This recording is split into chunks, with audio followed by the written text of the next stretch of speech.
Hola a todos, bienvenidos a la clase número 13 del curso Circuitos Discretos del Instituto Tecnológico de Costa Rica. Hoy voy a iniciar la clase explicando la tarea de la primera parte del curso, que es el diseño de un circuito amplificador de compuerta común.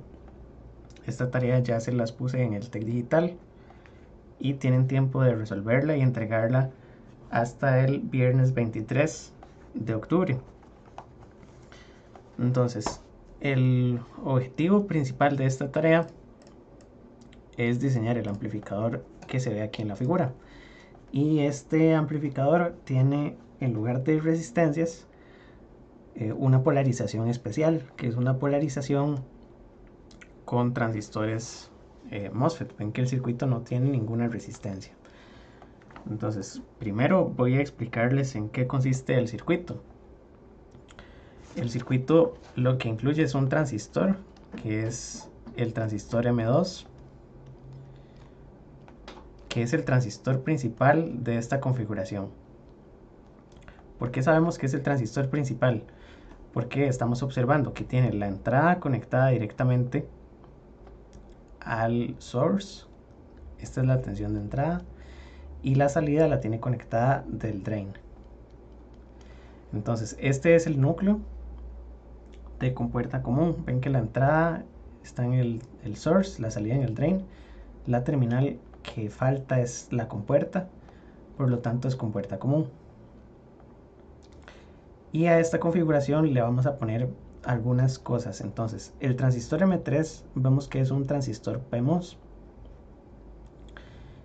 Y este transistor está conectado de manera que opere como una fuente de corriente. Porque lo que tenemos es una tensión de polarización en el gate. Entonces, este transistor de arriba es equivalente a una fuente de corriente y podríamos llamarlo I3. Y aquí tenemos la tensión de alimentación. ¿Qué otra cosa podemos ver? Podemos ver que aquí abajo hay otro transistor, M1, que M1 tiene la conexión del gate junto con el drain. Por lo tanto, este transistor en pequeña señal corresponde a una resistencia, ¿verdad? Y en gran señal corresponde a un diodo. En realidad es la conexión del transistor como diodo. Entonces voy a conectar aquí un diodo y aquí tenemos tierra. Y entonces este sería el transistor M1 que está actuando como de generación de fuente o simplemente como resistencia de polarización, solo que no es una resistencia. Entonces la tensión entre el drain y el source de este transistor me va a dar la tensión de polarización en la terminal Wayne. Entonces la tarea la vamos a resolver toda en gran señal. Quiere decir que lo que vamos a hacer es calcular el punto de operación de este circuito, o más bien a partir de un punto de operación vamos a calcular cómo tienen que ser estos transistores. Entonces ya tenemos esta parte establecida. I3 se pone como fuente de corriente para maximizar la ganancia.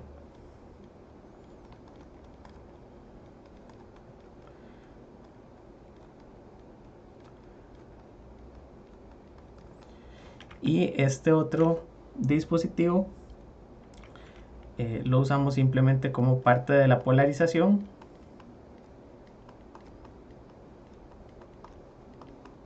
Porque necesitamos conectar algo ahí, y si ponemos una resistencia ya pierde la gracia que la configuración sea únicamente con transistores. Lo que queremos es usar solamente transistores.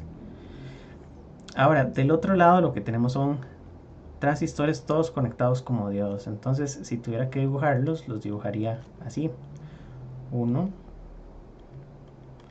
2, 3, 4. Y entonces este sería M4, M5, M6 y M7. Este es M1.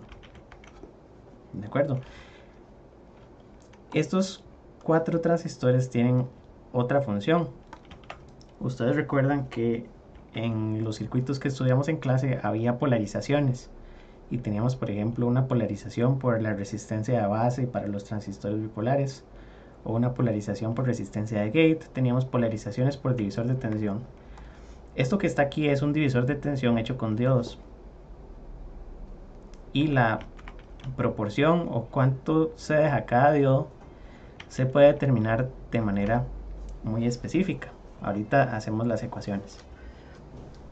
Entonces, el objetivo es que cada uno de estos diodos se deje cierta cantidad de tensión. La ventaja con los transistores MOSFET es que podemos manipular y diseñar cada uno de estos diodos de acuerdo con el ancho y el largo. Y entonces vamos a conectar la tensión que está en este nodo como la tensión de polarización de este primer transistor. Y a esto le vamos a llamar la tensión de polarización 1. Y a este que está aquí le vamos a llamar tensión de polarización 2, que es lo que controla la fuente de corriente I3, ¿verdad? I3 depende de la tensión de polarización 2. Básicamente esto viene hasta acá, y esta fuente de corriente es controlada por medio de la tensión de polarización 2. Entonces lo que está aquí es un divisor de tensión, pero está hecho con diodos. Y en la tarea el objetivo principal es calcular el valor de W entre L, como es diseño. Entonces el objetivo es determinar W entre L de todos los transistores.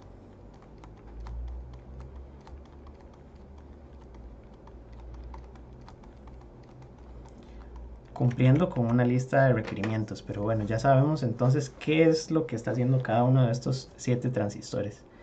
Es importante cuando vemos un circuito que tenga muchos dispositivos saber qué está haciendo cada uno. Entonces dijimos, M2 es el transistor principal, es el núcleo. M1 funciona como resistencia de polarización. M3 es una fuente de corriente. M4, M5, M6 y M7 son un divisor de tensión. Y entonces voy a mostrar aquí el enunciado. Entonces, como enunciado tenemos que considerar el circuito que ya estudiamos. Y aquí viene una breve descripción. El transistor M2 es el elemento principal de esta configuración. Por lo que ya explicamos, la entrada está en la fuente, la salida en el drenador. M3 es fuente de corriente, maximiza la ganancia. M1 funciona como diodo, reemplaza la resistencia de polarización. Los transistores M4, 5, 6 y 7 operan como diodos y permiten dividir la tensión para generar las tensiones de polarización. Tenemos una lista de requerimientos. Y tal vez aquí sí vale la pena hacer énfasis un momento. Los requerimientos y la tecnología. Este amplificador se puede fabricar en una tecnología convencional, estándar. Para este caso vamos a escoger una tecnología donde μN Cox' es de 250 microamperios entre voltio cuadrado y μP Cox' para los transistores P es 80. VTH para los transistores NMOS es 0.5 y VTH para los PMOS es menos 0.5, y tenemos coeficientes de modulación de largo de canal.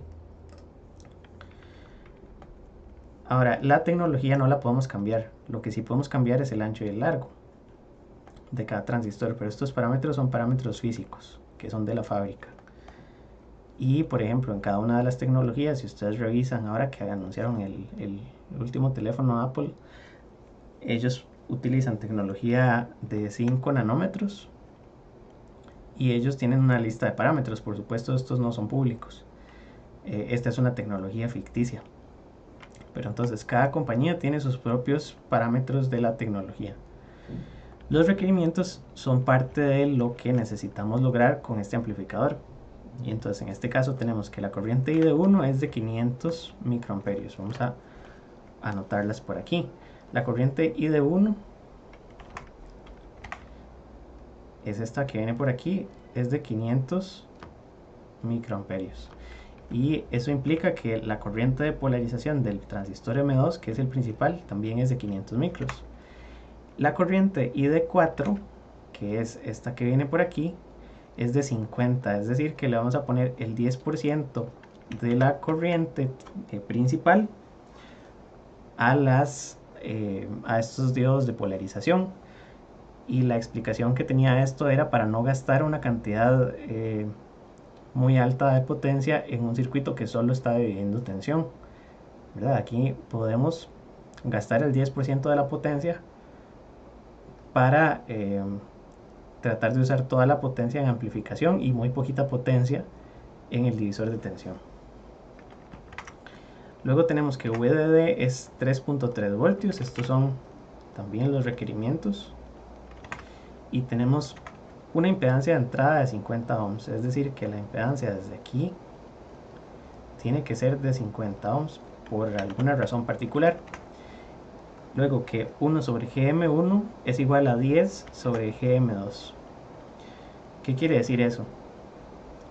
La impedancia de entrada para este circuito, ¿cuál sería? Esto en pequeña señal. Ya ustedes saben cómo calcular estas impedancias. La impedancia de entrada desde esta terminal es el paralelo de dos impedancias que se pueden ver a continuación, ¿verdad? Tendríamos una impedancia de aquí hacia arriba y una impedancia de aquí hacia abajo. Ese paralelo es la impedancia de entrada de esta configuración. La impedancia en este transistor es 1 sobre GM2 y la impedancia del de abajo es 1 sobre GM1, ¿verdad? Podríamos ponerle aquí R2 y este R1 para ponerlos asociados con los transistores. Entonces, si definimos que, como viene en los requerimientos, 1 sobre GM1 es 10 veces sobre GM2, quiere decir que la impedancia del transistor 1 es 10 veces mayor que la impedancia del transistor 2, ¿verdad? Es decir, R1, que es 1 sobre GM1, es 10 veces más grande que R2, que es 1 sobre GM2. Con eso lo que logramos es, ¿verdad?, que la impedancia del diodo que está formado por M1 es 10 veces más grande, es decir, R1 es 10 veces R2. Y entonces la impedancia de entrada, ¿a cuál de las dos se aproxima? Como es un paralelo, se aproxima a la más pequeña, es decir, a 1 sobre GM2. Y esto lo que hace es que la impedancia del transistor M1 no juegue un papel muy importante en la impedancia de entrada. Entonces eso se puede aproximar. Después ustedes verán en el desarrollo si lo utilizan, si no lo utilizan, cómo lo resuelven. Pero esa es la explicación de la impedancia de entrada. Entonces esos serían la lista de requerimientos y lo que hay que hacer es, aquí viene, este instructivo se los acabo de actualizar porque me faltaba algo de modulación de largo canal. Entonces el objetivo de la práctica es calcular los valores W entre L de todos los transistores para que el circuito funcione según los requerimientos en una tecnología específica con transistores MOSFET.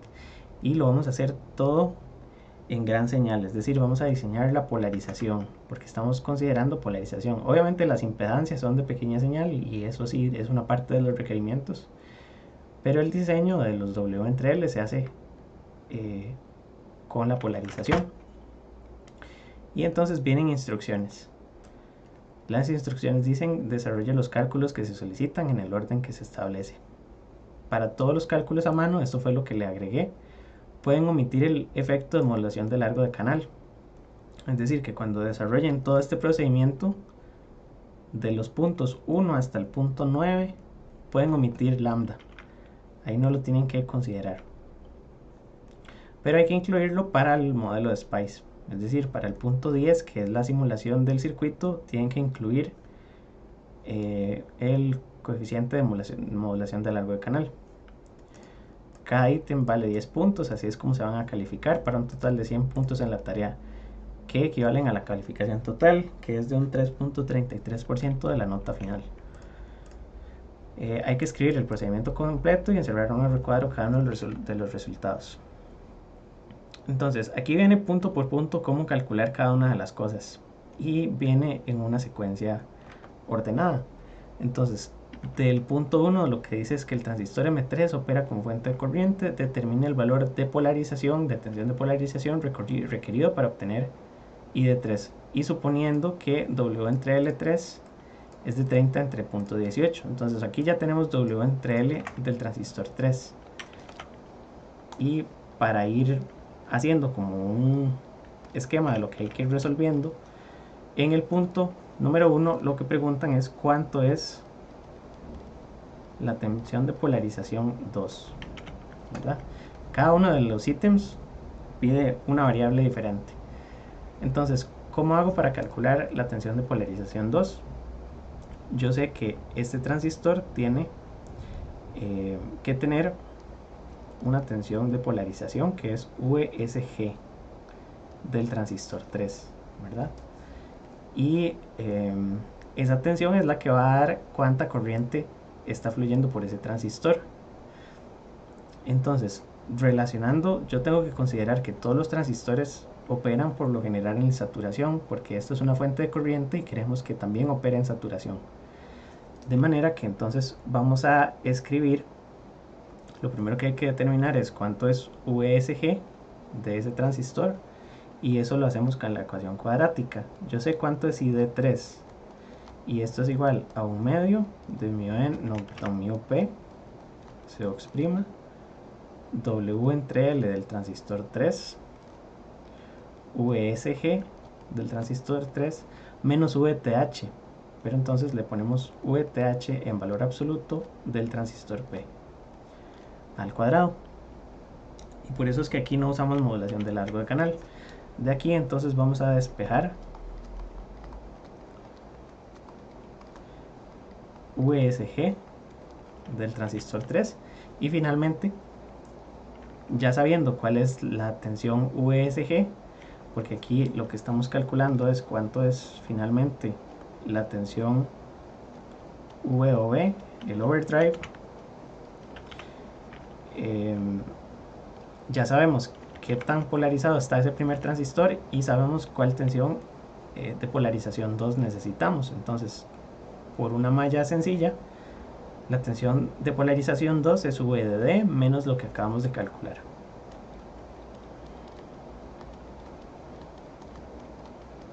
V de D menos VSG 3. Y ahí tenemos el resultado.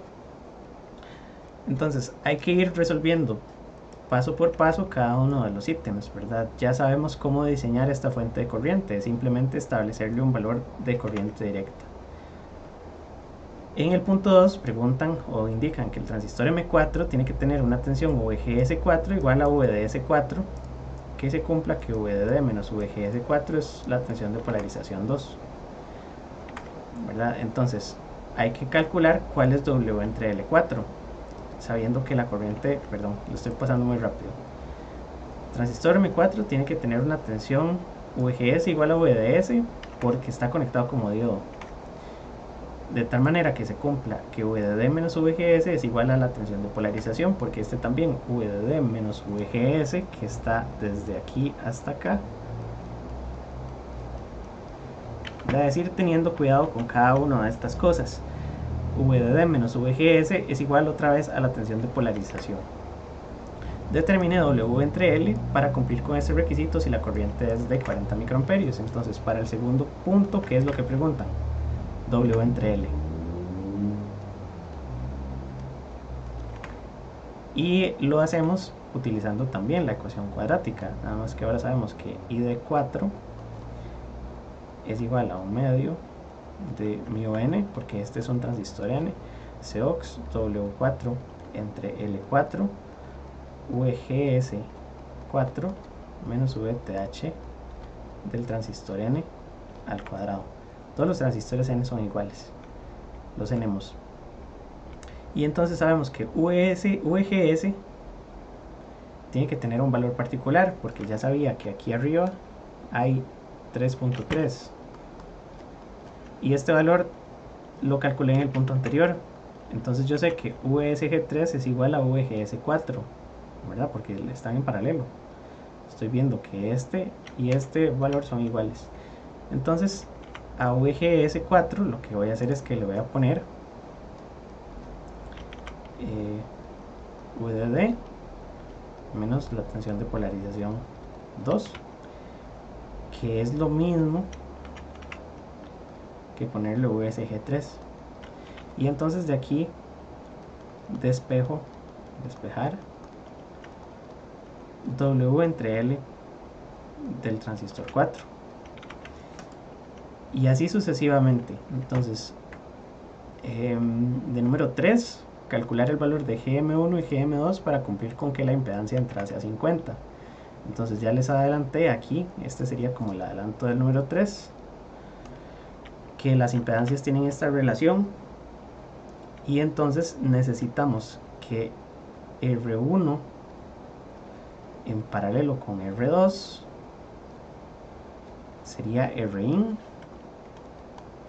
para hacerlo así directamente, ¿verdad?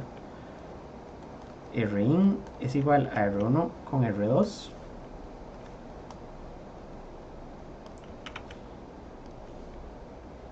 y pueden hacer uso de la aproximación que está aquí arriba, y entonces pueden poner que 50 ohms es igual a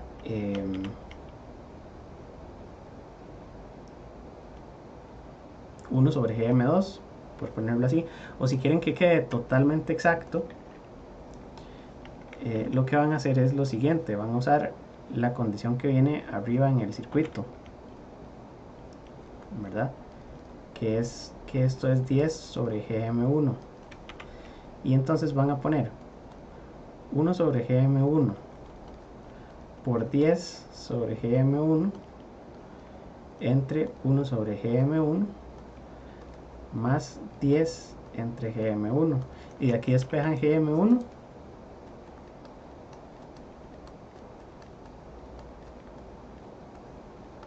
¿verdad? Y después calcular GM2, que es más fácil, ¿verdad? Porque GM2, si lo despejan de esta de arriba, lo que van a tener es que sería GM1 sobre 10, ¿verdad? Está despejado de aquí arriba.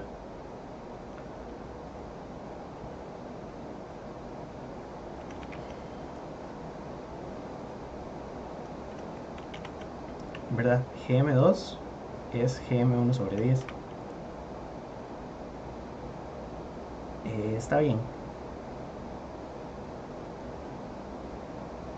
1 sobre GM2 creo que está al revés, porque el requerimiento inicial no era este. Aquí me equivoqué con el requerimiento, perdón. Una es 10 veces la otra. Y entonces la del 1 tiene que ser... No, sí, estaba bien, ¿verdad? 10 veces la del 2.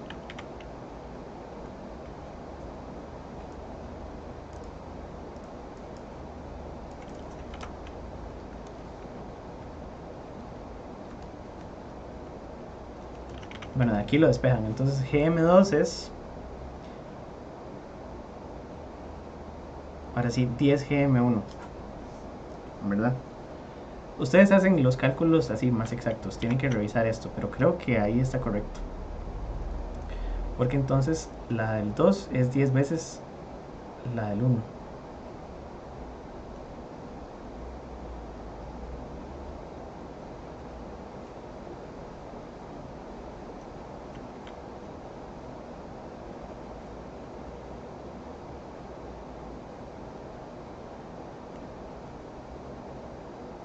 No estoy seguro, esto tienen que revisarlo, pero entonces pueden calcular GM2.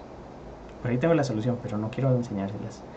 Luego tenemos que seguir calculando, ¿verdad? Y entonces determinamos W entre L1 y VGS1 para cumplir con ese valor de GM1 calculado. Entonces ahí tendríamos que seguir. Ya sabiendo cuánto es GM1, necesitamos diseñar el diodo que está aquí abajo, que es este de polarización. Sabemos cuál es la transconductancia y sabemos cuál es la corriente. Entonces GM1 es igual a la raíz de 2 μn Cox' W entre L del 1 y de 1. Todo lo que tenemos son constantes y podemos despejar. Aquí hay que poner qué es lo que piden, ¿verdad? Lo que necesitamos es W1 entre L1 y entonces de esta se puede despejar W entre L.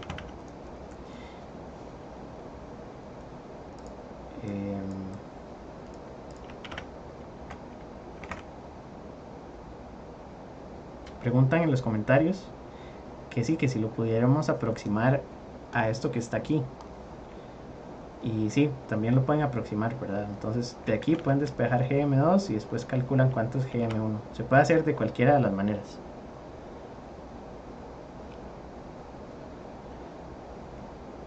Entonces pueden usar esta y pueden calcular directamente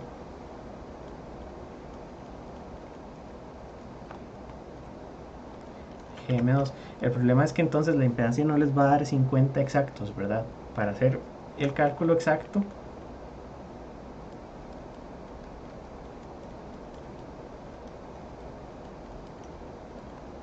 tendrían que usar la ecuación así completa.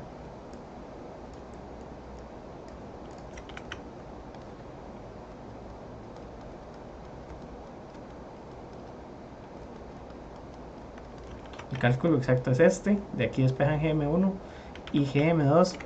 Voy a ponerlo del enunciado, así no hay en dónde perderse. Un segundo. En el enunciado lo que pusimos de enunciado es que 1 sobre GM1 es 10 entre GM2. Sí, exactamente. Esta está correcta. Entonces, despejar GM2.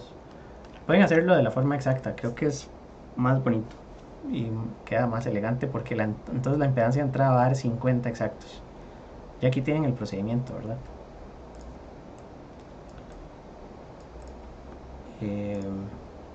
Ok, el número 4 es entonces a partir de la transconductancia obtener W entre L y así sucesivamente. Cada uno de estos puntos les va a pedir algo. Determina el valor de VGS requerido para cumplir con la impedancia de entrada, asumiendo que Rein es aproximadamente 1 GM2 y calcula el valor de la tensión de polarización 1. Entonces en este preguntan VGS2 y VBIAS 1. ¿Verdad?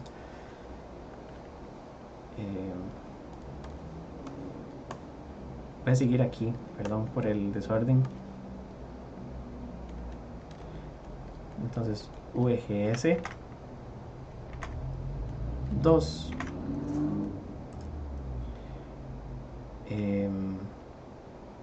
bueno, en el anterior no calculé tampoco VGS 1. VGS 1, ¿cómo lo calculamos? Ya tenemos transconductancia, tenemos un montón de cosas nuevamente de la ecuación cuadrática, ¿verdad? Hay varias formas de despejarlo, pero pueden sacarlo de aquí. W1, L1, VGS1 menos VTH N al cuadrado y de aquí despejar VGS 1. Para el 2 entonces hay que hacer lo mismo.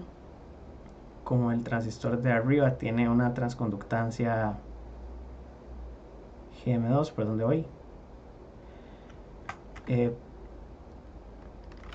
En este piden VGS2 y VBIAS 1. Entonces VGS2 también lo puedo despejar de la ecuación cuadrática o lo despejo de la transconductancia, ustedes escogen. De la ecuación cuadrática no sale porque no tengo W2 entre L2 y creo que ese W2 entre L2 se deja para el final. Es el punto 10, calcular W entre L2, ¿verdad? Ese valor no lo tenemos. Entonces, a partir de la transconductancia, yo puedo sacar que la transconductancia del 2 es 2ID entre VGS2 menos VTH de los N. Y de aquí, esto es simplemente despejar VGS2 y después la tensión VBIAS 1 es igual a VGS1 más VGS2 de acuerdo con el circuito, ¿verdad? Si quiero esta tensión, lo que tengo que hacer es sumar cuánto hay de aquí hasta aquí y cuánto hay de aquí hasta aquí. Esto es VGS1 y esto es VGS2 y con eso ya tengo la tensión de polarización 1. Entonces ahí ya lo tengo. Luego de número 6, el transistor M5 tiene que tener VGS5 igual a VDS5. Entonces el transistor número 5 es este de aquí arriba. ¿Cuál es la tensión VGS de este transistor? Ya tenemos calculado VBIAS 2 y VBIAS 1, ¿verdad? Tenemos este VBIAS 2 y VBIAS 1. Y entonces VGS5 es esta diferencia. Y con eso podemos determinar W entre L del 5 usando la misma ecuación del transistor 4. Y la del 6 y el 7 se hacen de la misma manera. Entonces las dimensiones del 6 y el 7, si cada uno de estos tiene una caída de VDS igual a la mitad de VBIAS 1. Quiere decir que de aquí hasta aquí hay VBIAS medios y de aquí hasta aquí hay VBIAS medios. No lo puedo hacer con un solo transistor y aquí dice justifique por qué un único transistor no sirve, ¿verdad? Hay que revisar si W entre L tiene un ancho constante. Y pueden suponer que esta tecnología es de 180 nanómetros, que es la que hemos estudiado durante el curso. Eso creo que no viene apuntado en ningún lado. Entonces, pero igual no necesitan saber eso. Este parámetro W entre L les va a dar muy raro. En realidad la respuesta, para que lo tengan de una vez, W entre L no puede ser menor que 1. Porque es muy raro un transistor que tiene longitud mínima. Bueno, en realidad sí puede ser si la longitud no es mínima. Pero si los transistores son de longitud mínima, W no puede ser más pequeño que la longitud mínima. Entonces W entre L no debería ser menor que 1.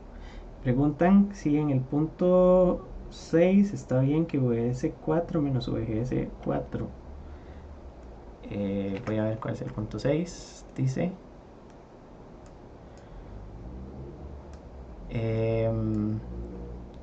si está bien, porque sería que el transistor 5 tiene que tener una tensión VS5 de tal forma que se cumpla que la tensión del source en 4 es esta menos la tensión VGS4. Ah, sí, tiene razón, VGS del 5.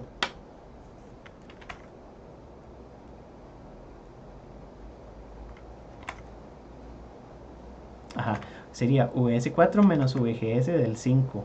Aquí debería decir 5 y se los voy a corregir de una vez. Entonces eso sería de este punto. Voy a borrar aquí las soluciones. Y entonces en el punto 6 es este menos VGS5.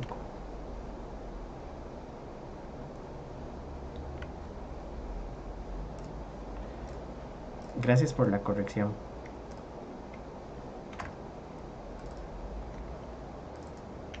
ya se los vuelvo a subir. Entonces, que en el punto 6 sería VS4 menos VGS5 es la tensión de polarización 1. Y viéndolo aquí en el diagrama es VS4 menos VGS5, VBIAS 1. Ahora sí. Entonces sí, del punto 6 ya lo tienen ahí, se despeja con la ecuación cuadrática. El punto 7 sería determinar W6 y W7. Punto 8 es el valor máximo que puede tener Vout para que M3 permanezca en saturación. Entonces, como estamos en corriente directa, nosotros calculamos cuál es la tensión en este nodo. Eso es VGS1. Calculamos la tensión en este nodo, pero la tensión de salida en DC, en corriente directa, puede tener cualquier rango de valores. Eso va a depender de M3 y M2. La relación de W entre L entre M3 y M2 es lo que va a dar la tensión de salida. Entonces, estos últimos puntos, el punto 8 y el punto 9, lo que tendrían que revisar es qué valor puede tener Vout máximo para que M3 siga saturado y el valor mínimo para que M2 permanezca saturado. Entonces, ¿cómo sé cuáles son esos valores? Bueno, ustedes tienen que calcular esta de aquí, que es la tensión VBIAS 1. Y para que el transistor M2 esté en saturación, eso lo voy a apuntar aquí más abajo. Entonces sería el punto 8. Entonces, M2 en saturación requiere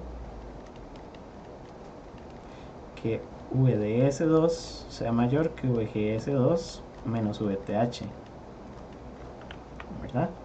Y el punto 9 es que M3 en saturación requiere, ¿qué cosa?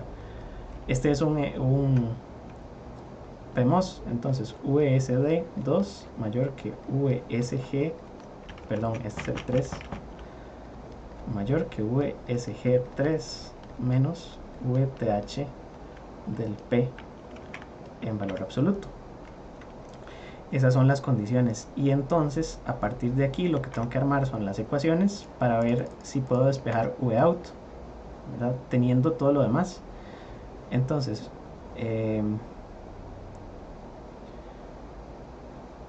aquí ustedes tienen las tensiones individuales, ¿verdad? Y lo que pueden hacer es desarmar esto y ustedes dicen VD2 menos VS2 mayor que VGS2, que ya lo tienen calculado, menos VTHN. Y de aquí ustedes saben que la tensión del drain del transistor 2 es la tensión de salida. Vout tiene que ser mayor que VGS2 menos VTHN más VS2, ¿verdad? Más o menos. Y entonces creo que los confundí. Este es el valor mínimo porque estoy resolviendo para M2 y el otro es con el 3. Los puse al revés. Este es para M3, este es para M2 y tengo que darle la vuelta.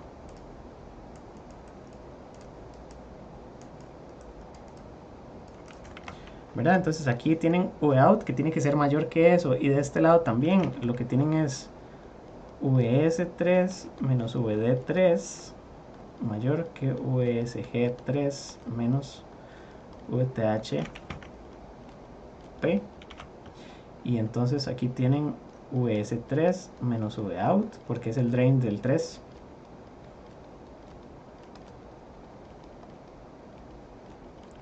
Y entonces despejando Vout queda menor porque le paso a la derecha y paso todo lo demás a la izquierda. VS3 menos VSG3 menos más VTH del P. Entonces ven, Vout tiene que ser mayor que esto y tiene que ser menor que esto para conservar a los transistores en saturación. Y finalmente aquí está la simulación. La simulación es construir un circuito en LTSpice y hacer un barrido del ancho W entre L2, porque no tenemos forma de hacer esto mediante cálculos. Al final sí sabemos cuánto es W entre L3, al principio del ejercicio lo decía, pero W entre L2, el ancho de este transistor va a decir cuál es la tensión de salida. Entonces van a hacer un barrido de la tensión de salida para que quede exactamente en la mitad del rango permitido. Es decir, aquí van a obtener un valor mínimo y un valor máximo. Entonces ustedes van a decir, ok, para el punto 10, Vout tiene que ser igual al valor mínimo más al valor máximo entre 2, ¿verdad? Sería así. Y entonces van a hacer el barrido de, y lo que van a graficar, esto es lo que van a graficar Vout en función de W2. Y entonces hay que usar la directiva .model para configurar el modelo de todos los transistores, OP porque es una simulación en punto de operación, y step param para hacer el barrido. Son los tres los que tienen que usar. En el modelo hay que ponerle W2 con corchetes y hay que investigar cómo usar estas directivas para la simulación. Entonces en Spice yo aquí tengo un ejemplo. Bueno, esta es la solución en realidad. Tienen que tener mucho cuidado de ponerle los transistores en la dirección correspondiente. Vean que si yo pongo un transistor PMOS, yo no sé si en activos ya revisaron esto, pongo este transistor PMOS y vean que voy a usar el símbolo de 4 terminales, porque me deja accesible la terminal del sustrato. Vean que aquí tengo los sustratos conectados a diferentes tensiones. Voy a agarrar la manita y lo voy a mover. Vean que no es exactamente este mismo, porque ven que el gate no calza. Tengo que darle vuelta, entonces con control R le voy a dar 2 vueltas y con control E, y entonces ya lo puedo acomodar aquí. Eso es muy importante porque si no la simulación no les va a cerrar. Este modelo trae el source arriba y el drain abajo. Bueno, ahora como lo tengo aquí, si no habría que darle vuelta. Si no le dan vuelta a este transistor PMOS no les va a calzar. Y vean que entonces en las etiquetas yo a cada uno le puse un modelo diferente. Le puse NMOS 1, NMOS 2, NMOS, bueno, PMOS 3, NMOS 4, etcétera, etcétera. Todos esos modelos los tengo en este include. Entonces en ese include lo que tengo es una lista con los modelos que estoy utilizando. De aquí sé que tal vez algunas respuestas ya vienen, pero no importa, la gracia es que ustedes lo hagan, porque de todas maneras tienen que adjuntarme los archivos. Entonces cada uno de los transistores tiene un modelo y vamos a configurarle el W, L, KP, que es K', la tensión de umbral, vean que la del P es negativa, gamma igual a 0, que era el coeficiente de efecto de substrato, y lambda igual a 0.1, que es lo que venía en el enunciado. Con todos estos modelos ya pueden hacer la simulación, y entonces van a hacer .op y el step param, y entonces en un rango determinado van a hacer la simulación. Ahora no estoy seguro de que los valores que estén aquí estén correctos, tienen que calcularlos ustedes, porque esta tarea ya la tenía diseñada y le había, bueno, para este semestre le hice algunos cambios, entonces no estoy seguro de que sea exactamente igual. Hay que revisar a ver si les da igual, pero la idea es esa. Y entonces los sustratos de todos los transistores N los van a conectar a tierra, y los sustratos del transistor P, que sería este, lo conectan a VDD. Eso para evitar que estos transistores se conviertan en un diodo encendido. Ustedes no sé si recuerdan de activos, pero si yo tengo un transistor NMOS, tiene que ser substrato P, y entonces esto es N y esto es N para que el canal que se forme sea un canal de tipo N, ¿verdad? Esto es un NMOS y aquí tengo el gate. Entonces el problema es que yo tengo diodos en esta dirección, del sustrato hacia las regiones de difusión. Y si yo quiero que estos diodos nunca se activen, ¿qué tengo que hacer? Tengo que conectar el sustrato al potencial más bajo que tenga en el circuito. Entonces la conexión del sustrato en este transistor NMOS la tengo que conectar a tierra, porque si esto es tierra, esta tensión está en cero, esta tensión está en cero, y no hay forma de que esos diodos se activen nunca. Por más tensiones aquí que tengan estas terminales, esos diodos permanecen desactivados. Entonces la conexión del sustrato en el NMOS tiene que ser tierra, y en el PMOS la conexión del sustrato tiene que ser VDD por la misma razón. Ok, entonces esta es la tarea. Invertí bastante tiempo explicándoselas y espero que la puedan resolver, que aprendan bastante, que le saquen mucho provecho, porque este es un caso de diseño de circuitos integrados. Así es como se diseñan los circuitos integrados analógicos. Tienen que ir configurando cada transistor, encontrando cuánto es W entre L, etcétera, etcétera, y al final esto se podría inclusive dibujar en un programa. Ustedes tienen no, creo que ustedes no tienen software de diseño de circuitos, pero había un programa que se llamaba Electric que permite dibujar los transistores ya haciendo diseño físico como layout. Entonces en Electric, que no es parte de la tarea, ustedes pueden tomar y por ejemplo diseñar o colocar el transistor el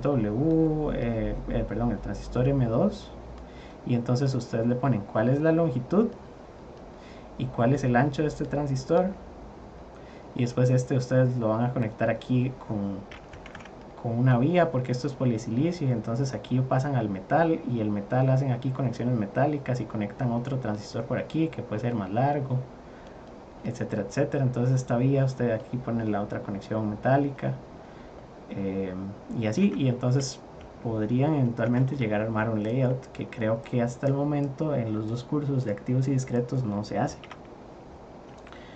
pero sería interesante. Entonces si les interesa pueden buscar un programa que, como les dije, que se llamaba Electric. Es un programa muy viejo de Java.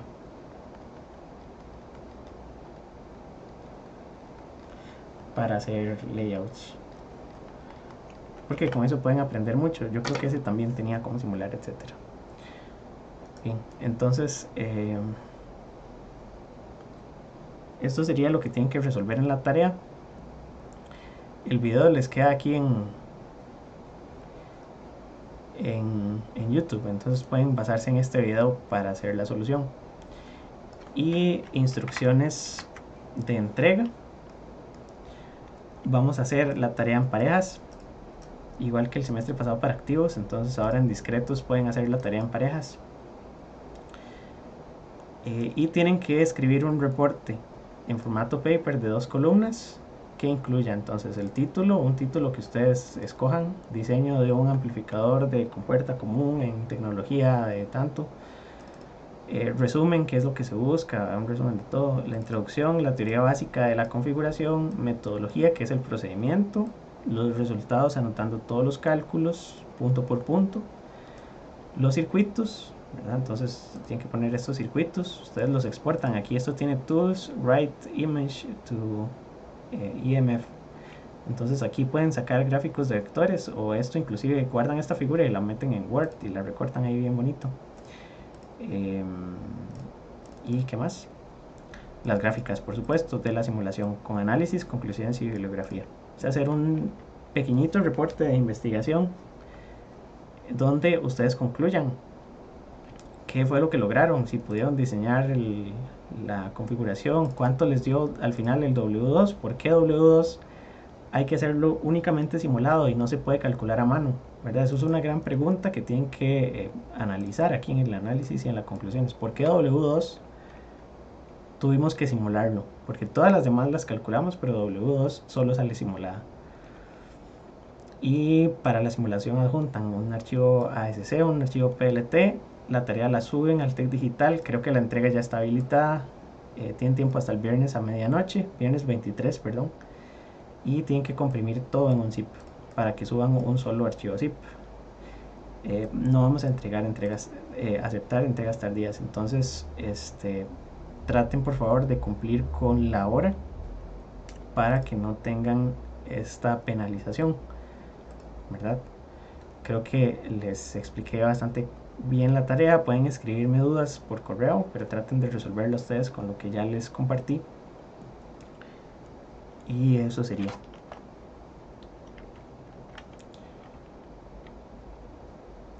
Ok.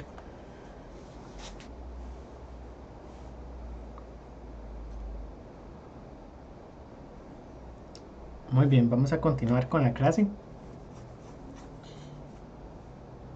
Hoy nos corresponde estudiar la configuración cascodo. Y a partir de aquí empezaríamos a ver materia para el segundo examen. Entonces, esto es tema nuevo. Vamos a iniciar el capítulo 9 del libro del curso, que es el de Razavi Fundamentals of Microelectronics, de las páginas 395 hasta la 436. Son bastantes, pero espero hacerles un buen resumen. Muy bien, entonces el cascodo es una configuración de circuitos que se utiliza para varias cosas, en particular para mejorar la impedancia de salida de amplificadores. Entonces la idea es que mejora la impedancia de salida. Y vamos a tener dos partes de esta clase. La clase de hoy va a ser el cascodo como fuente de corriente.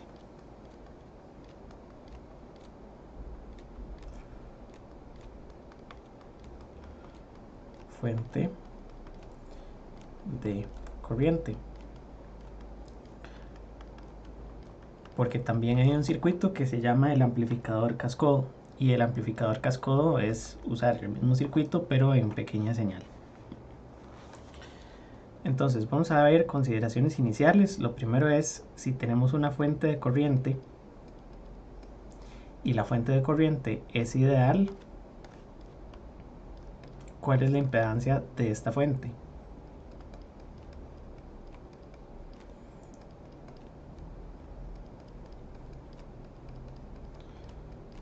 Si yo quiero ver cuál es la resistencia de salida, lo que tendría que hacer es dibujarle aquí una resistencia que tiende a infinito, ¿verdad? Una fuente de corriente se comporta como un circuito abierto. Las fuentes de corriente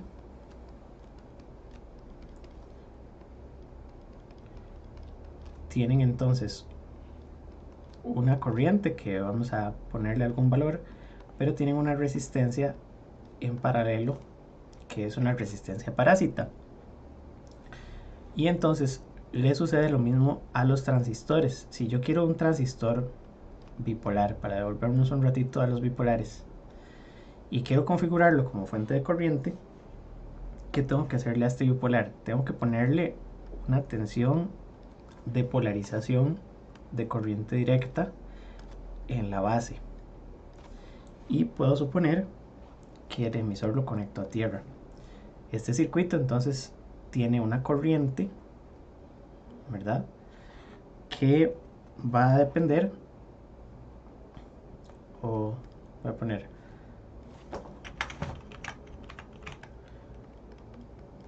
fuente de corriente BJT con VA que tiende a infinito,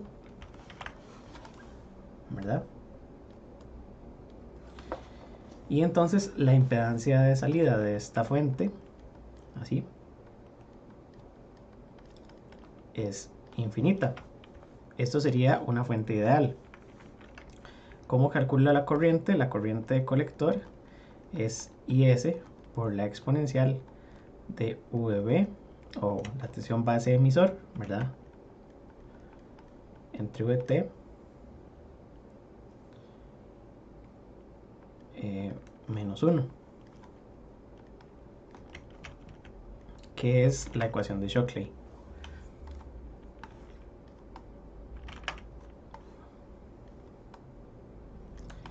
Y ahora, si tenemos una fuente de corriente BJT, pero con un VA finito, digamos, ponerle así, finito, es decir, con un VA definido, lo que vamos a tener es un transistor al cual le vamos a poner una tensión de polarización, y ahora tenemos una resistencia, que esta resistencia es RO. Entonces la impedancia de salida de este circuito es RO, y RO entonces es la resistencia parásita de este circuito.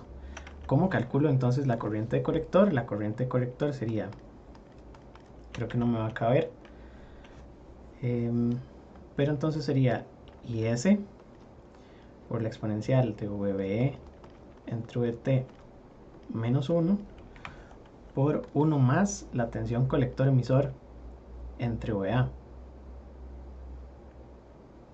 No importa, voy a ponerlo así. 1 más la tensión colector emisor entre VA. Y la resistencia RO se calculaba como VA entre IC, ¿verdad? Entonces, estas son las posibilidades que tengo con transistores bipolares. Tengo fuentes ideales, o en teoría debería comportarse el circuito como una fuente ideal, pero los transistores reales tienen todos efecto Early y tienen una impedancia de salida, es decir, que ninguna fuente que hagamos con estos transistores va a comportarse como la fuente ideal, va a ser una fuente real. Ahora, vamos a ver qué es lo que sucede con degeneración de emisor. Entonces, supongamos que tenemos la misma fuente de corriente ideal. Entonces voy a poner este circuito aquí. Pero en lugar de poner el emisor a tierra, voy a ponerle una resistencia de degeneración. Entonces, ¿cuánto me da la resistencia de salida?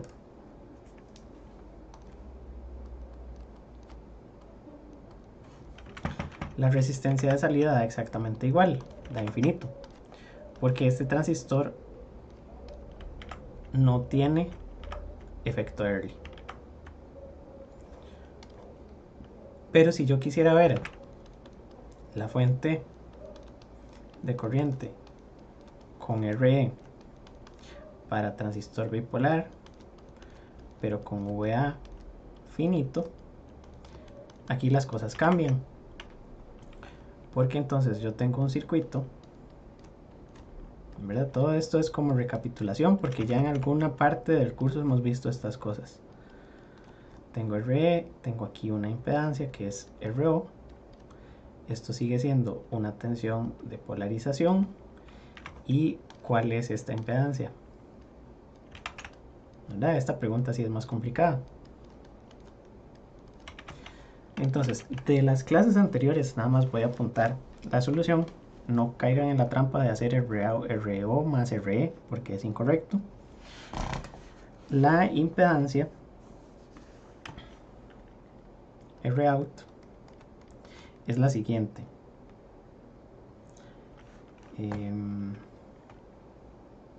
No sé si me va a caber. Es 1 más GM RE en paralelo con RP multiplicado por RO más RE en paralelo con RP. Voy a ponerlo aquí abajo.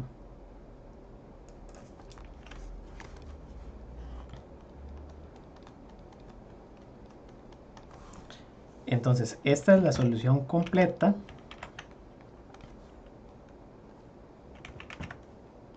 del modelo de pequeña señal.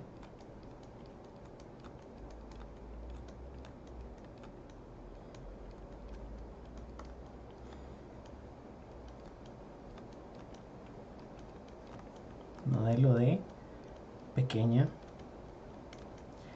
señal. Y esta ecuación es muy importante porque lo que está diciendo es que inicialmente, sin modulación de largo de canal, yo lo que tenía era que la impedancia era solamente RO, ¿verdad?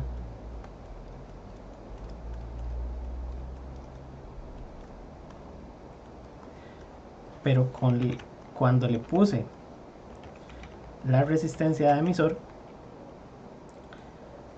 estamos viendo que ahora RO, que era este, ¿verdad? Es lo que ya tenía anteriormente. Esto es ROUT sin RE. Y aparecen dos factores. Este es una suma y este de aquí es un producto. Entonces la suma no es tan importante, el producto sí es muy importante. Porque el producto lo que indica es que mejora, bueno, de todas maneras los dos. Mejora la impedancia de salida porque ahora tenemos más impedancia de salida. Tenemos que llegar a un punto donde sea infinito, pero obviamente con transistores reales no se puede. Pero ya esto es una muy buena aproximación, ¿verdad? Tenemos el RE que está incluyendo un término que multiplica RO.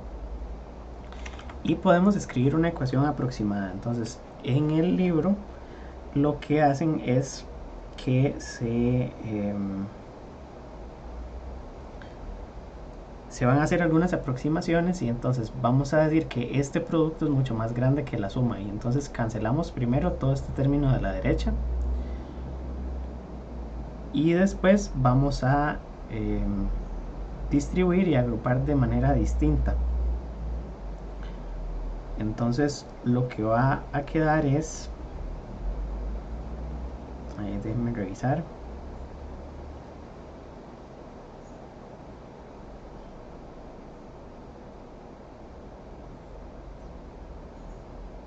es que no es exactamente, no importa, vamos a hacerlo de esta manera. Vamos a distribuir y entonces me queda RO, GM, RO, RE en paralelo con RP más RE en paralelo con RP. No cancelemos esto de la derecha, ahí me había equivocado. Entonces distribuir, distribuyendo RO, y ahora vamos a sacar factor común de RE en paralelo con RP.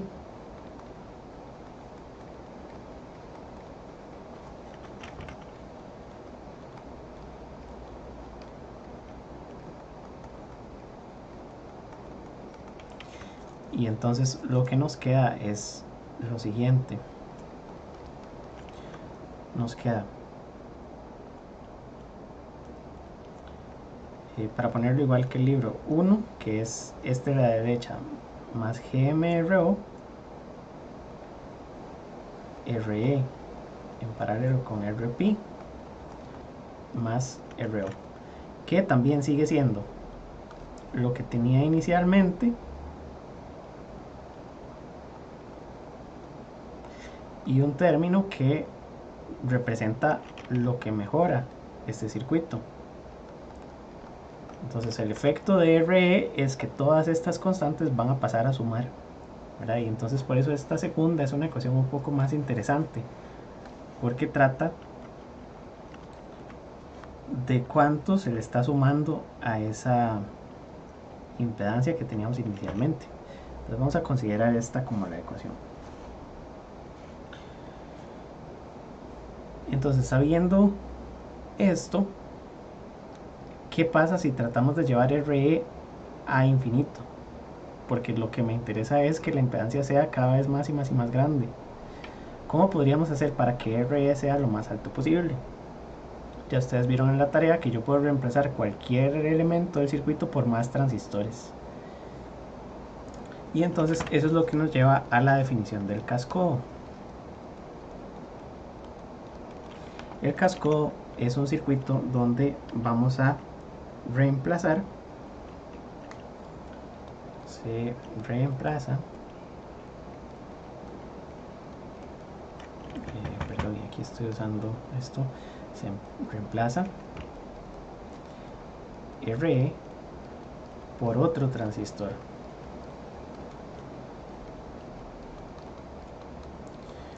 Y entonces es un circuito que tiene dos transistores. Tenemos un transistor al que vamos a llamar Q1 y un transistor Q2.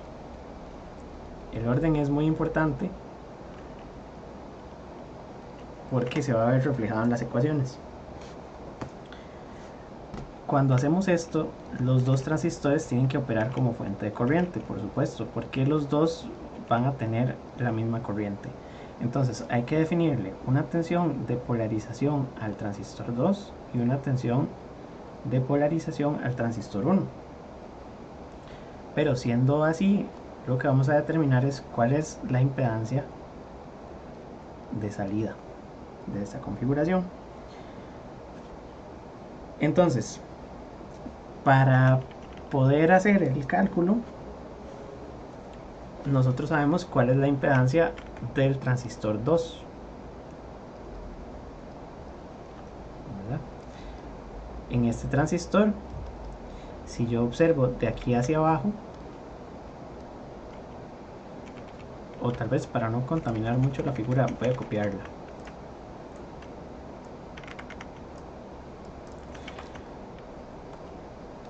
Entonces, el procedimiento es el siguiente. Este segundo transistor, yo lo voy a ver como una cajita. Sé que es una fuente de corriente, tiene la misma corriente, pero la impedancia desde acá, yo la conozco. La impedancia desde aquí es RO del transistor 2. Entonces, esto es lo mismo a que yo haga un circuito donde tenga el primer transistor y aquí una impedancia, ¿verdad? Porque en términos de impedancia, aquí lo que tengo es RO2.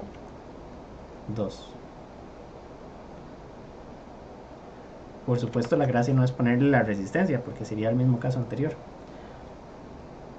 Pero entonces puedo calcular cuánto es el Rout fácilmente, ¿verdad? Y entonces, el Rout a qué sería igual. Ahora tengo que copiar la ecuación anterior, que es esta, y ponerle los subíndices a las variables correspondientes. Entonces,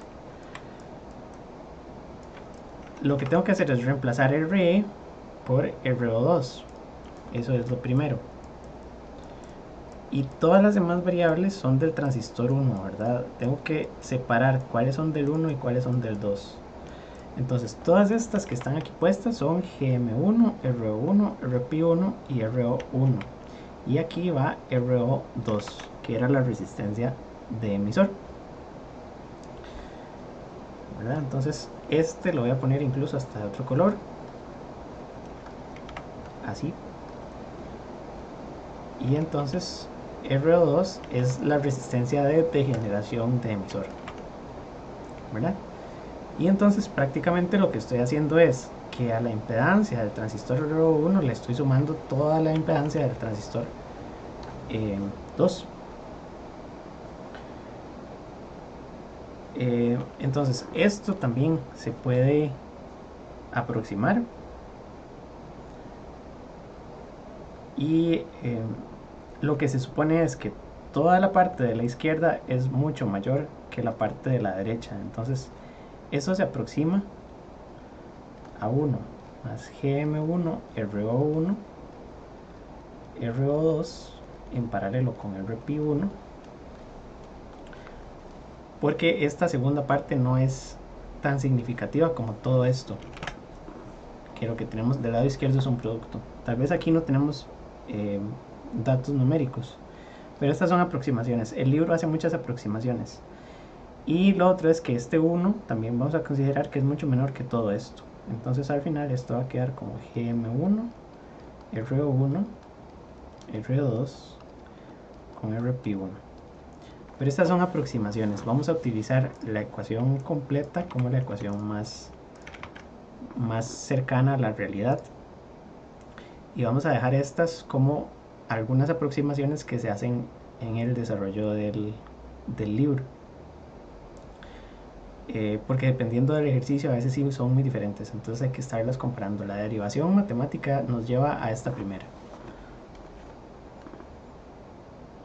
Ok, y entonces ahora vamos a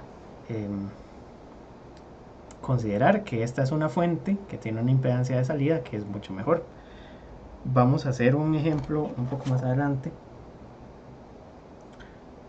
para revisar cómo mejora esa impedancia de salida. Pero también podríamos hacer un cascodo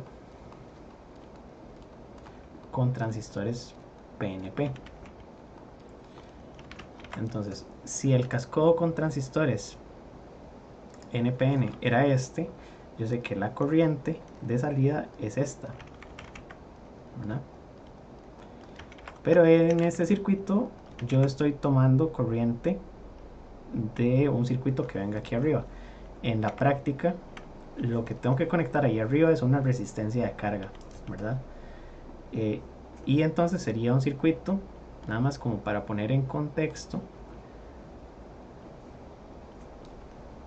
Yo tengo transistor, tierra, polarización, V1, V2, y la carga la tengo que conectar aquí arriba, y aquí VDD. Y a veces esto no me sirve, a veces me sirve, en lugar de tomar corriente y pasarla por la carga, me sirve que el circuito entregue la corriente a la carga con la carga del otro lado, ¿verdad? Entonces esta sería como la aplicación y no sé en dónde ponerla.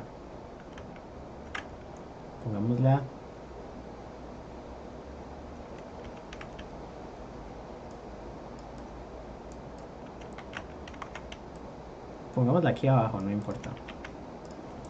Entonces le voy a poner de leyenda que el cascodo NPN recibe corriente.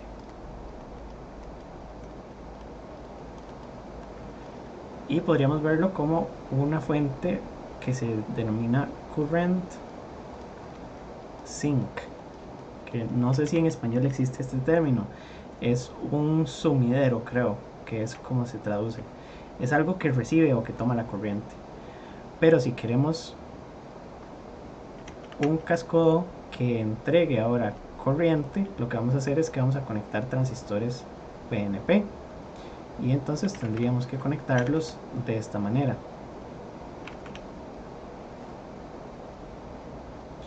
La carga de este lado y aquí tierra. El cascodo PNP entrega corriente. Y entonces, si el término para la de la izquierda era current sink, este es un current source. Es una fuente y el otro es un sumidero. Funcionan esencialmente igual. A esto tengo que ponerles cuál es el transistor 1, ¿verdad? Este es Q1, este es Q2. Q1 es el que está más cerca de la salida o más cerca de la carga. Por lo tanto, aquí ponemos Q1, Q2, V1, V2. Y este cascodo se comporta exactamente igual. La expresión para ROUT es la misma, ¿verdad? Porque entonces esto sería equivalente a una fuente VDD, una resistencia de RO2, aquí el elemento Q1 y la impedancia de salida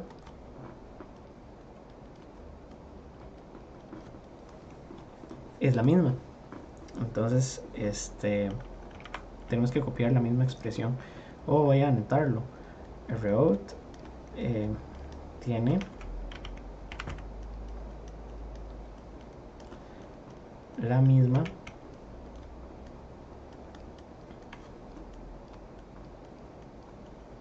ecuación.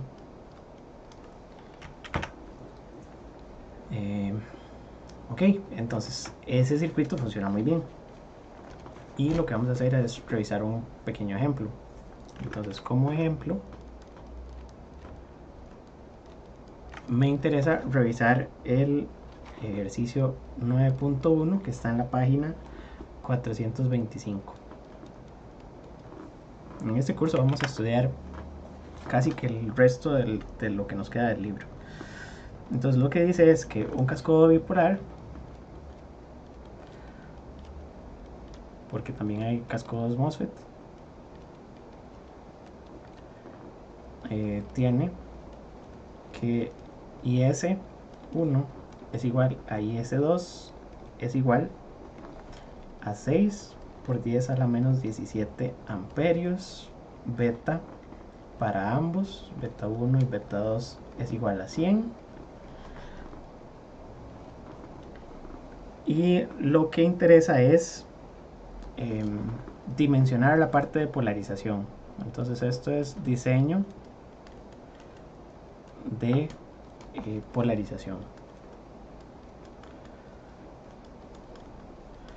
Vamos a poner que VA1, bueno, VA para los dos, tiende a infinito. Para decir que vamos a omitir el efecto Early y que no nos interesa nada de las impedancias, lo que nos interesa es cómo diseñar las fuentes. Entonces tenemos que dibujar el cascodo VCC. Vamos a poner aquí la carga.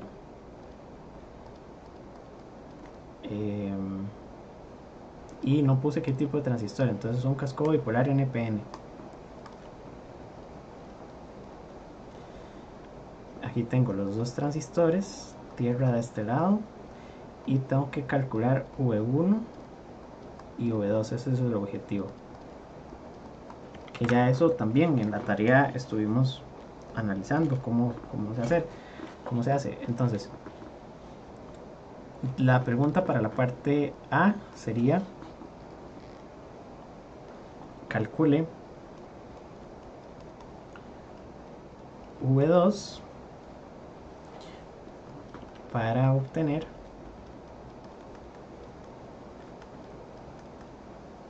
IL de 1 miliamperio, si esta es la resistencia RL.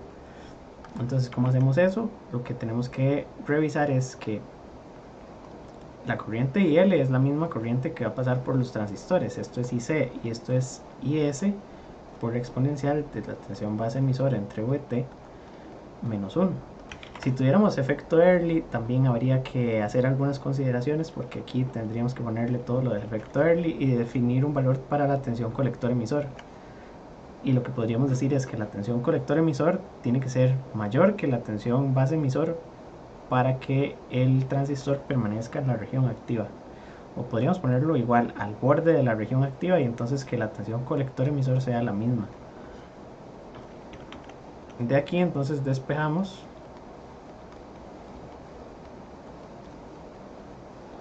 VB. Lo que vamos a obtener es que es VT logaritmo natural. El menos 1 lo podemos ignorar y entonces sería IC entre IS.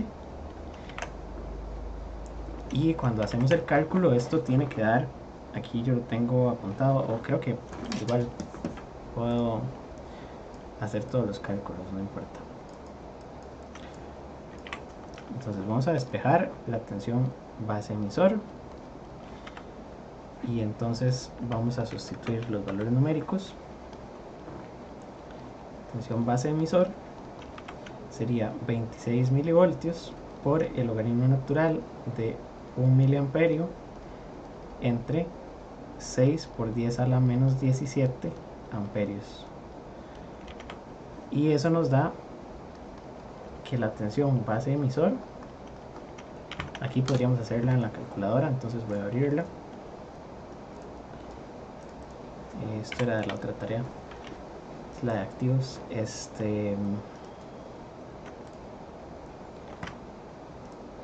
Me va a dar 26 milivoltios.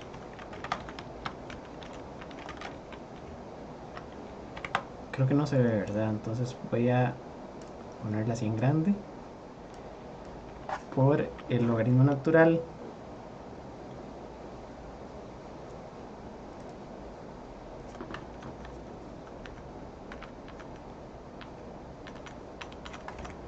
entonces siempre me enredo con esta calculadora.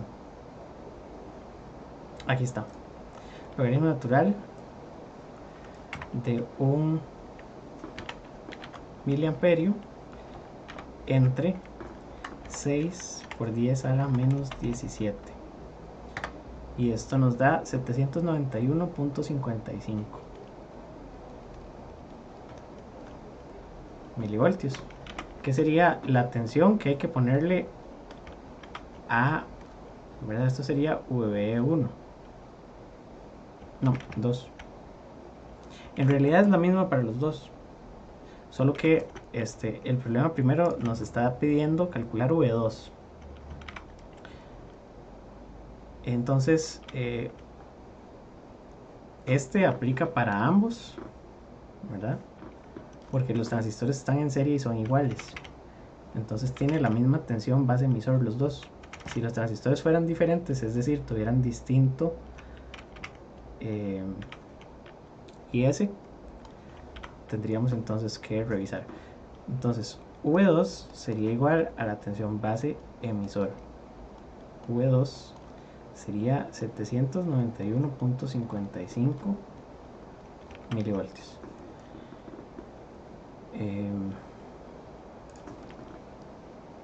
Y esto lo voy a dejar por aquí. La segunda parte es calcular el resto, y entonces en segunda parte tenemos que obtener V1, y entonces el problema pide determine V1, pero podemos hacer algunas cosas. Podemos decir que el transistor Q2 está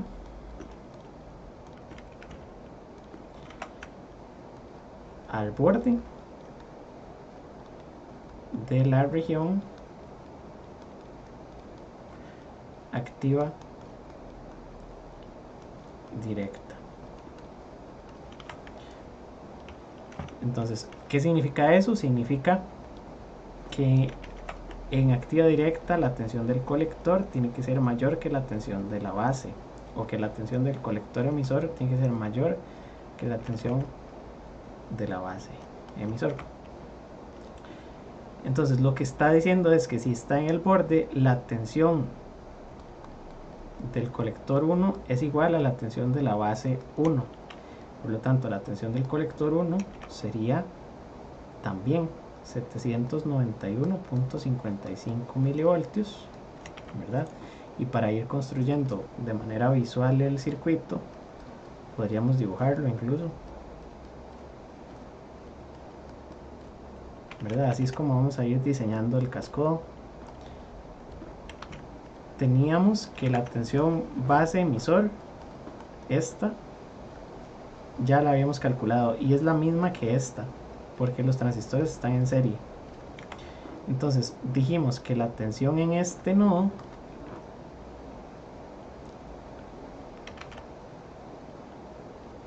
eran 791 milivoltios. Por lo tanto, la tensión aquí en el colector va a ser exactamente igual, 791 milivoltios, porque está en el borde de actividad directa.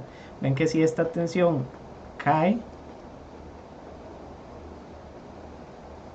si esto fuera 791 o menos, tendríamos que el diodo base colector estaría polarizado en directa. Entonces aquí estamos en el borde de activa directa.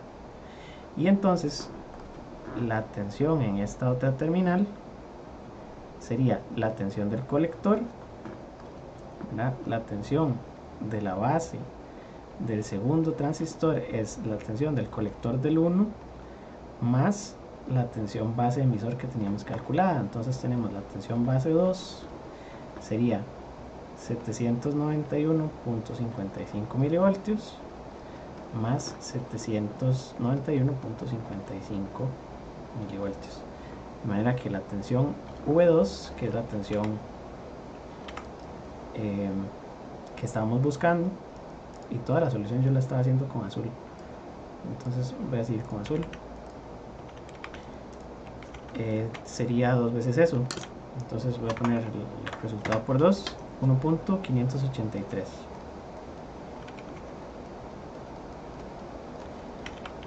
¿Cuál es el problema de hacer eso? El problema es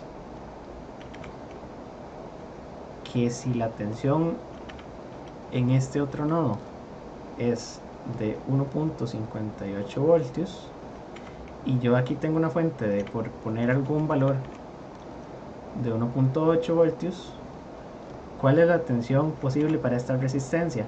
Serían 217 milivoltios, ¿verdad? Porque si le pongo más de eso, ahora el transistor de arriba es el que se podría poner fuera de activa directa, ¿verdad? Entonces esto sería máximo, ¿verdad?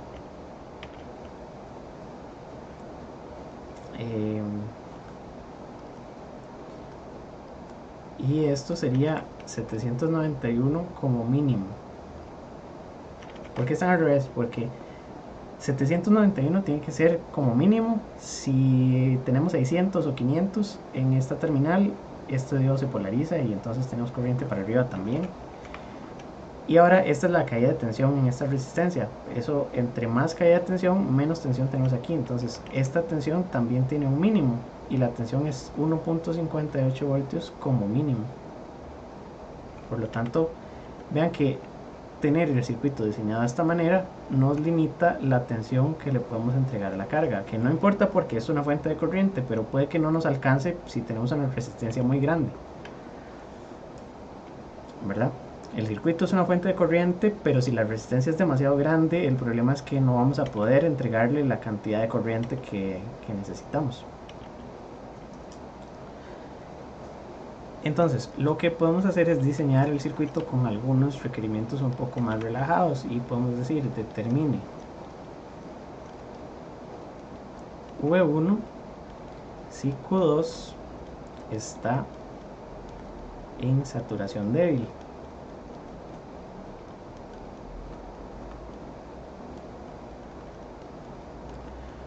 Con la tensión del colector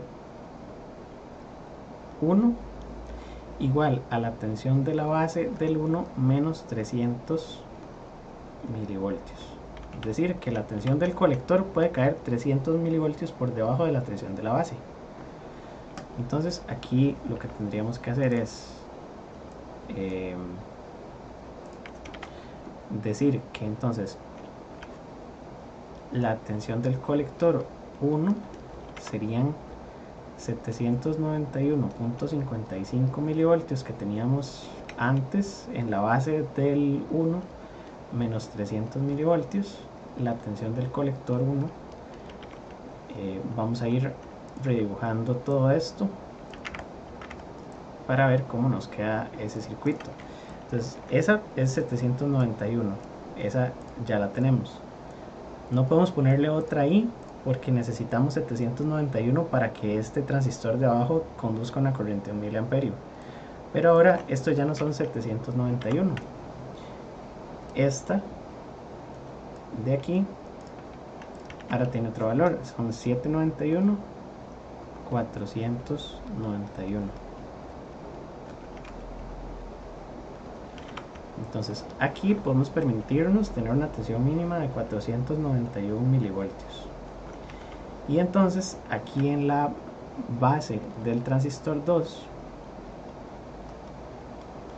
tenemos la tensión del colector 1 más la tensión base emisor, que esta no cambia, la tensión base emisor es la misma.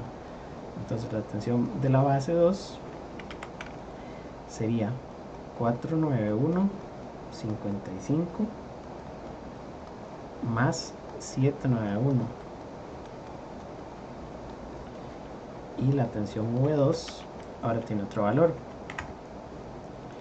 Tendríamos 491.55 más 791.55, 1283, 1.283 voltios.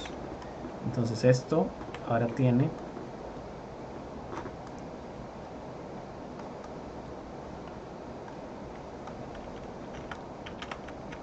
1.28 voltios, y podríamos definirle lo mismo a este de aquí arriba, ¿verdad? Que como mínimo este también tiene que estar en saturación débil,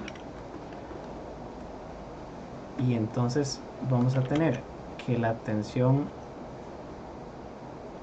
del colector 2 mínima serían 1.28 menos 300, para decir que también el segundo transistor está en la región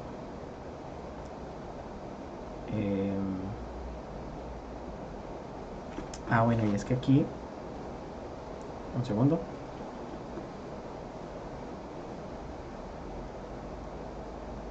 les estoy poniendo los números al revés, porque no me dijeron. Este es el 2 y este de aquí es el 1.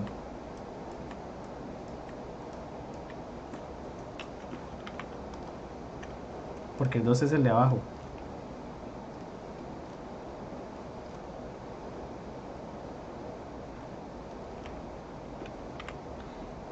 No, espérense un segundo. Esta es la de la base del 1.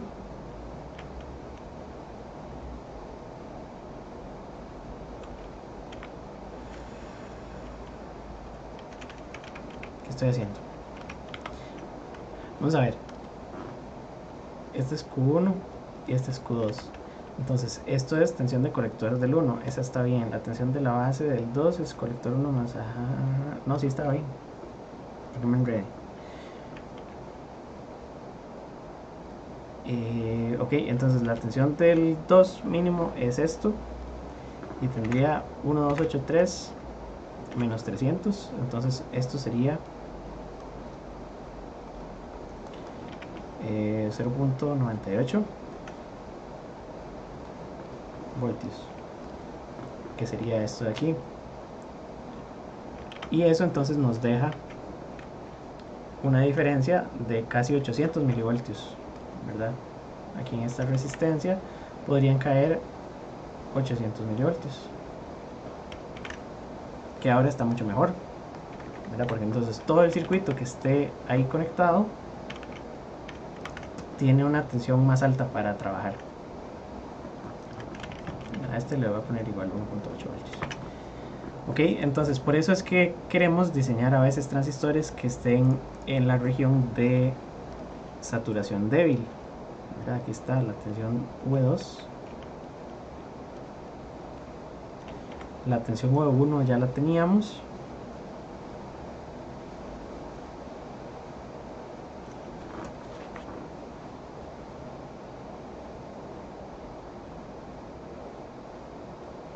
No, y creo que sí tengo los números de los transistores al revés.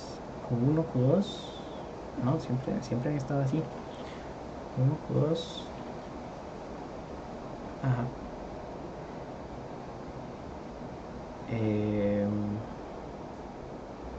Donde los equivoqué fue aquí abajo, ¿verdad? Para que vayan igual que el de arriba. Q1 está arriba y Q2 está aquí abajo. Y aquí está Q1 y Q2. Y entonces revisando, sí tengo los números al revés.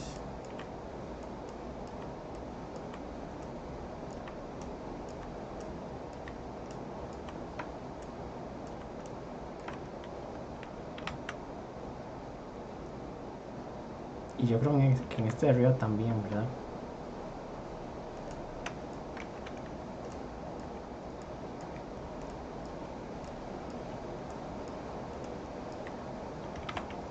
Entonces, para recapitular, si Q2 está al borde de actividad directa, ahora sí es Q2, ¿verdad? La tensión de colector del 2 es igual a la tensión de base del 2, la tensión de colector del 2 es 791, tensión de base del 1 es la tensión de colector del 2 más la base emisor, la del 1 es esta y V1 es esta. Ahí está. Es que me enredo porque en el amplificador cascodo también creo que los transistores están al revés, Q1 es el de abajo.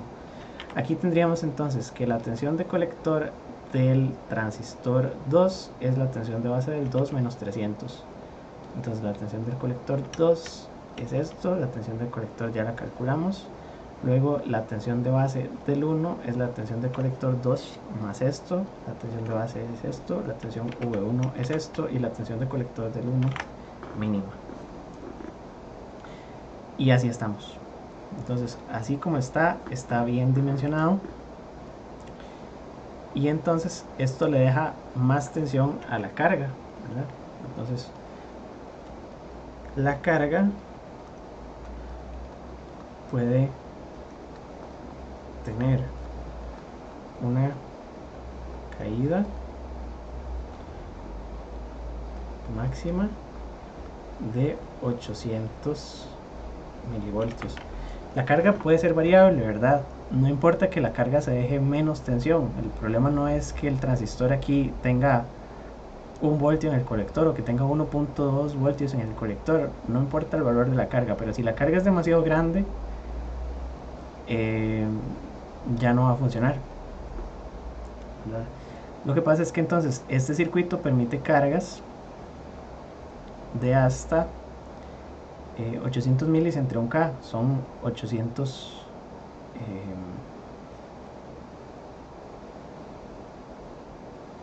no 800 milis entre 1 miliamperio, que es lo que hay de corriente. Entonces la carga máxima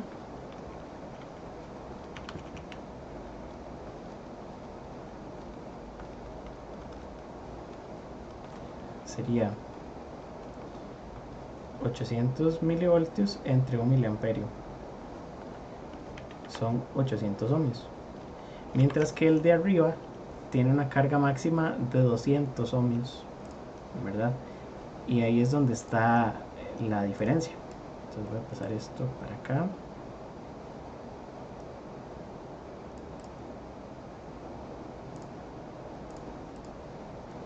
Y voy a poner que la carga máxima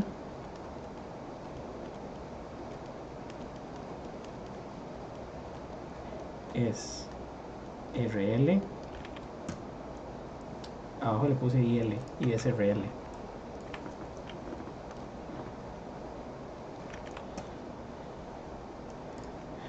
Que sería 217 milivoltios entre 1 miliamperio, porque fue como diseñamos el circuito para que entregue 1 miliamperio en todos los casos. Pero si la resistencia vale más que esto, el circuito ya no sirve, ¿verdad? Porque entonces la corriente ya no va a ser esa, porque el transistor Q1 se sale de la región activa directa. El de saturación débil es cierto que no está en actividad directa, pero las uniones base-colector siguen estando apagadas, porque los diodos no van a encender con 300 milivoltios, necesitan por lo menos 0.7. Entonces es buena idea diseñar este tipo de circuitos en saturación débil. Y hay algunos circuitos que no cumplen como cascodos, entonces vamos a poner cascodos falsos ya para terminar.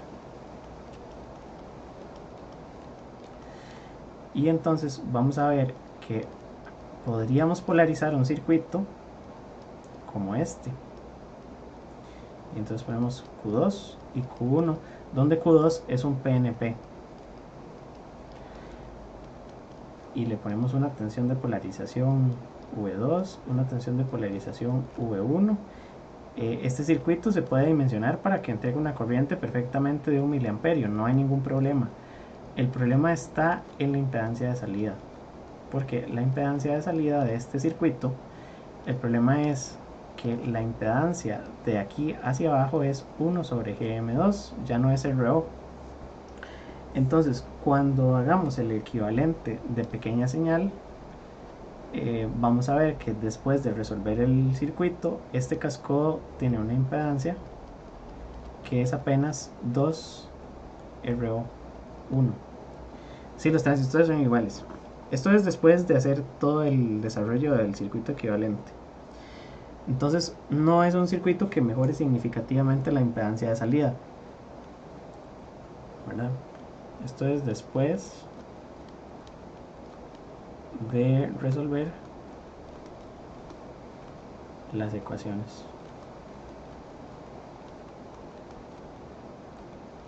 O puede ser el circuito de pequeña señal, etcétera, etcétera.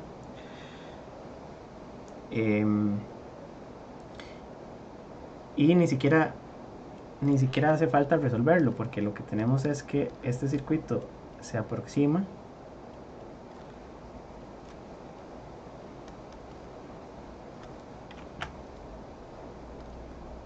a 1 entre GM2 en paralelo con el RO2, y aquí tenemos Q1. Entonces, si sustituimos esta impedancia en la ecuación que teníamos arriba, lo que vamos a encontrar es ese Rout, y entonces este circuito no funciona. Y lo mismo si conectamos entonces en el lado de abajo, por ejemplo, un transistor como diodo, ¿verdad? Si pusiéramos aquí el transistor, que sigue siendo el transistor 1, ¿verdad? El 1 siempre es el de arriba, y aquí pusiéramos un transistor conectado como diodo, como para poner la polarización, este circuito tampoco funciona por lo mismo del anterior. O si le ponemos,